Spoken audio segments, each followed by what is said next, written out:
your forecast first. Sponsored by Matex Heating, Cooling, and Plumbing. It was a hot Monday today, and our temperatures remain up there with a lot of spots still in the upper 80s and low 90s. 89 in Champaign, 88 in Danville, 91 in Lincoln, and 91 also for our friends in Petersburg. You're looking live over the State Farm Center on our Adams Memorial weather camera on our roofing dog on it. A nice lowering of the sun there, and we're expecting clear skies to remain throughout the rest of the evening and into tomorrow as well. Winds are out of the southwest right now between about 5 and 10 miles per hour. And as we take a look at the hot backyard forecast, temperatures remain into the 80s even past 8 o'clock, but we do expect there to be, again, another hot day for tomorrow. WCIA 3 News starts right now. Now from WCIA 3 News. It's a very family-oriented community. We are very shocked by this. A 5-year-old died in a house fire. Why this wasn't the first death the family faced this week. Plus, it's been one of the only ways to hold meetings since COVID-19. What happened when Zoom crashed today? It's kind of strange going back to class after not being here since February, March. And things have changed a lot since just about everything was shut down. What test students had to pass to get into class. You're watching your local news leader. This is WCIA 3 News at 6. A family in central Illinois is mourning the loss of 2 family members. Good evening, I'm Paul Cicchini. Their deaths happened days apart, one from a house fire, the other a motorcycle crash. Now the community is helping the family move forward. WCIA 3's Gabrielle Cook is live in the newsroom tonight. So Gabrielle, what do we know about those victims? The victim of that house fire is 5-year-old Elena Jarnigan, and her great-uncle, 53-year-old Mike Castelli, died in the crash. The fire that took the life of Elena Jarnigan happened on Friday afternoon in Bethany. Jarnigan was in the preschool program at Okaw Valley Elementary School. At the time of her death, her family was already grieving the loss of another family member. Jarnigan's great-uncle, Mike Castelli, died in a crash in Moultrie County on Wednesday. Pastor Rob Roy of First United Methodist Church says in times like these, the community comes together. It's a very family-oriented community. We are very shocked by this, and we are praying for this family, and we're just want to let them know that they're loved. People are donating clothes and money to the family, but Roy says this type of heartache also requires more than that. People need to lean on each other. I'd say you're not alone, and that you know, there are people here who are willing to help and want to help. We just need to know how we can best help you. He also wants the family to know that there is hope after a tragedy. Our faith gives us hope, and the church is not the building. The church is the people in which we gather together.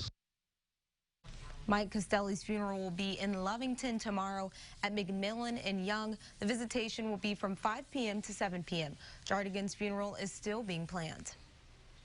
All right, Gabrielle, thanks. Urbana firefighters are on the scene of a garage fire. They got the call before 5 to North Goodwin near West Eads. When they arrived, flames were shooting out. Fire officials said there was major damage to the back of the garage. There was also minor damage to a neighboring garage. Investigators are still working to determine that cause. 4 people are dead after a string of motorcycle crashes over the weekend. In Christian County, a man is dead after a motorcycle and SUV collided Saturday afternoon. Happened at 1900 East and 2300 North in Stonington. Investigators say 80-year-old Larry Yoakum of Decatur was riding his motorcycle when he crashed.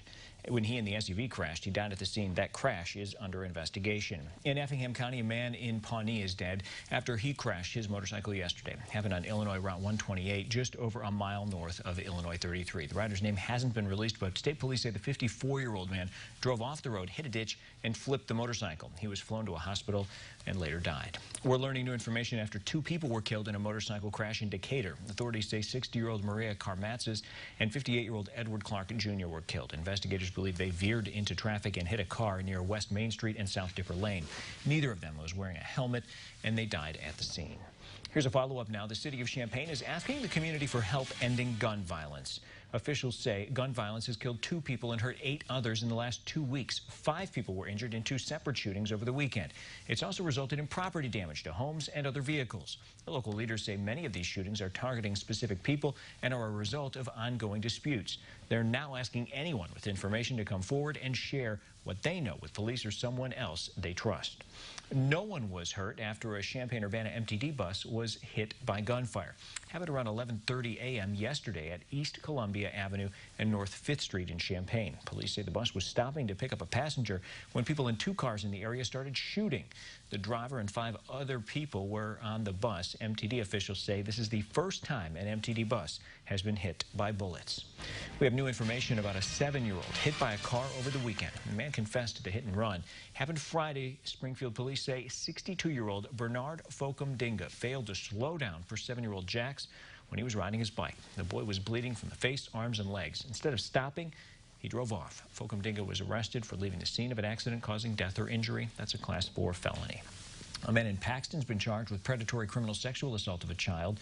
Brandon Irish is accused of assaulting a child under the age of 13. If found guilty, he could face up to 60 years behind bars. Irish was a part of the Market Street Theater in Paxton as a choreographer and actor. He'll be back in court next month. Champaign County set a new high when it comes to COVID-19 cases. On the first day of classes at the U of I, 68 tests came back positive. There is a bit of good news, though. The county's 7-day positivity rate has stayed at 0.3% for the 5th straight day. There are 1,600 new cases statewide, and that makes over 221,000 infections since the pandemic began.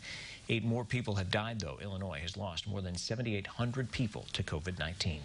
U of I students are back on campus and in the classroom for the first time in months. University leaders canceled all in-person instruction after spring break in March.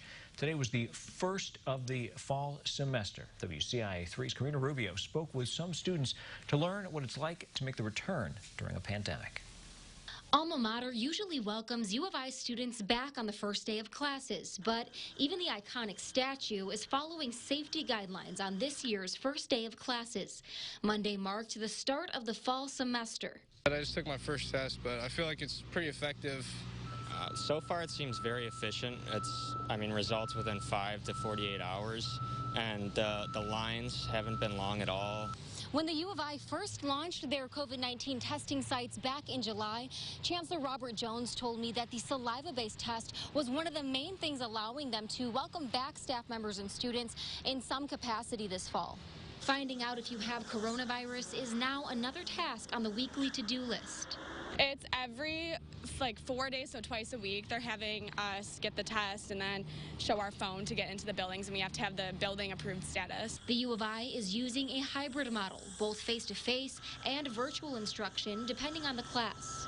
The good part about Illinois is they gave you the option for, I think, a lot of programs. If you don't feel comfortable or if you just feel you were exposed, then you can say, I'm going to Zoom the class today. I have one lab in person. That's it. It's kind of strange going back to class after not being here since February, March, but definitely easing back into it. In Champaign County, Karina Rubio, WCIA3, your local news leader. University leaders say they've tested more than 60,000 people across their 17 sites since launching them. The saliva-based test received FDA emergency authorization to expand nationally. It was supposed to be the first day of remote learning. Why that didn't happen for some. Also tonight. I'd like to say it was something I've always dreamed of. He's the PA voice of the Fighting Illini. Why Tim Sinclair's next job is taking him to Soldier Field.